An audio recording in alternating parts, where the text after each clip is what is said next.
teori capacity building itu menginginkan bahwa kalau bisa itu pengembangan kapasitas itu ada pada sumber daya aparaturnya. Karena pengembangan kapasitas sumber daya aparaturnya nanti ke depannya itu akan terus berlanjut dan berkesinambungan. Sedikit saja saya menyinggung tadi ya tentang peraturan presiden tentang Perpres nomor 59 tahun 2012 tentang kerangka nasional pengembangan kapasitas pemerintah daerah. Lah, sebenarnya kita sudah ada. Kalau kita bicara capacity building, peraturannya sudah ada. Ini sejak tahun 2012. Apa yang dimaksud dengan kapasitas pemerintah daerah itu adalah kemampuan pemerintah daerah untuk merencanakan, mengorganisasikan, melaksanakan, mengawasi, dan mengevaluasi penyelenggaraan urusan pemerintah yang dilaksanakan oleh pemerintah daerah berdasarkan asas desentralisasi dan tugas pembantu secara efektif, efisien, dan berkesinambungan.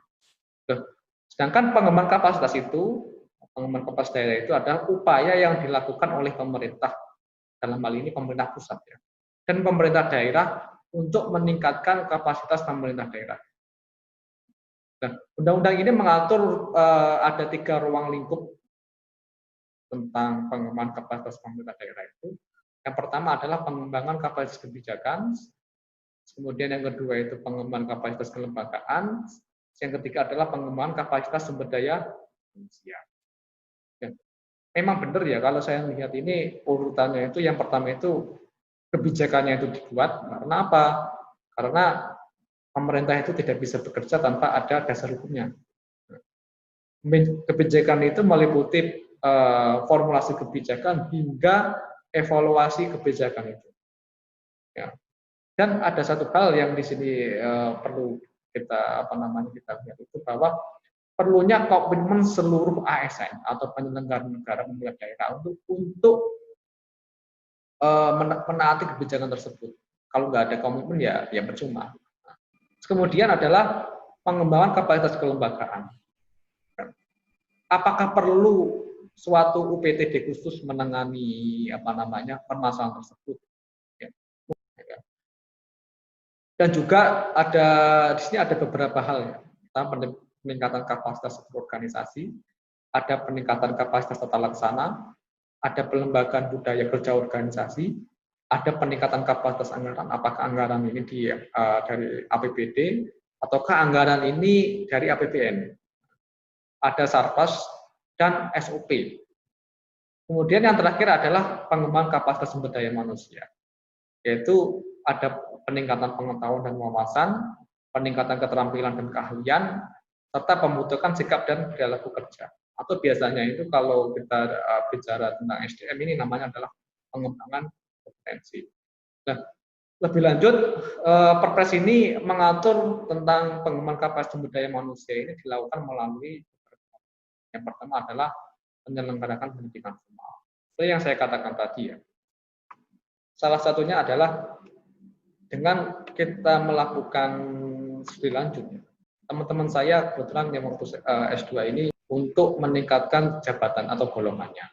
Contohnya mungkin dia itu sekarang S1 golongan 3A. Kemudian dia itu sekolah lanjut, dia itu bisa nanti menjadi 3B. Ya kan? Kemudian ada pelatihan dan kursus, ada seminar, ada magang, ada pendampingan, ada pendidikan kepribadian, dan pendidikan dalam jabatan. Ini biasanya disebut kayak diklat ya, pendidikan dan pelatihan. Kemudian kalau kita bicara undang-undang ASN juga diatur pasal 70 Undang-Undang Nomor 5 tahun 2014 tentang ASN. Setiap pegawai ASN memiliki hak dan kesempatan untuk mengembangkan kompetensinya. Nah, pengembangan kompetensi dapat juga melalui pendidikan dan pelatihan, seminar, kursus, dan juga pengajaran. Hampir sama dengan sebelumnya. Nah, ini slide terakhir saya ya. Tentang sedikit saya menyinggung tentang pengembangan kompetensi. Setelah kita bicara tentang undang-undang ASN, kemudian PP-nya turun, ya kan, PP nomor 11 tahun 2017 tentang manajemen pegawai negeri sipil. Dengan sebelumnya perlu kita ketahui bahwa aparatur sipil negara itu ada 2. Ya. PNS dan pegawai kontrak atau P3K itu sendiri. Tapi ini saya lebih fokus ke PNS-nya. Yang dimaksud dengan pengembangan kompetensi itu adalah merupakan upaya untuk pemenuhan kebutuhan kompetensi PNS dengan standar kompetensi jabatan dan rencana pengembangan karir. Jadi ada beberapa kolerasi pengembangan kompetensi dengan pengembangan karir. Kemudian setiap PNS memiliki hak dan kesempatan yang sama. Kemudian untuk penyelenggaraan pengembangan antara lain, ini ada 3 tahapan dalam pengembangan kompetensi PNS. Yang pertama, menetapkan kebutuhan dan rencana pengembangan kompetensi. Nah, seperti halnya yang sudah saya jelaskan tadi, bahwa pengembangan kompetensi pelatihan dan sebagainya itu harus direncanakan dan sesuai dengan kebutuhannya. Kemudian ada kita implementasi dari pengembangan kompetensi, kemudian kita evaluasi pengembangan kompetensi.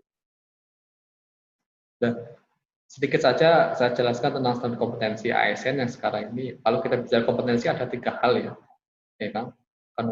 Knowledge, skill dan attitude, atau pengetahuan, keterampilan dan sikap. Sedangkan kalau standar kompetensi ASN ini ada kamus kompetensi teknis, ada kamus kompetensi manajerial, ada kamus kompetensi sosial kultural. Bisa dipetakan kompetensinya seperti ini. Nah, mungkin untuk saya sekian, ini dulu aja, nanti kita diskusi lebih lanjut. Terima kasih. Assalamualaikum warahmatullahi wabarakatuh. Waalaikumsalam warahmatullahi wabarakatuh. Terima kasih atas penyampaian materinya untuk Bapak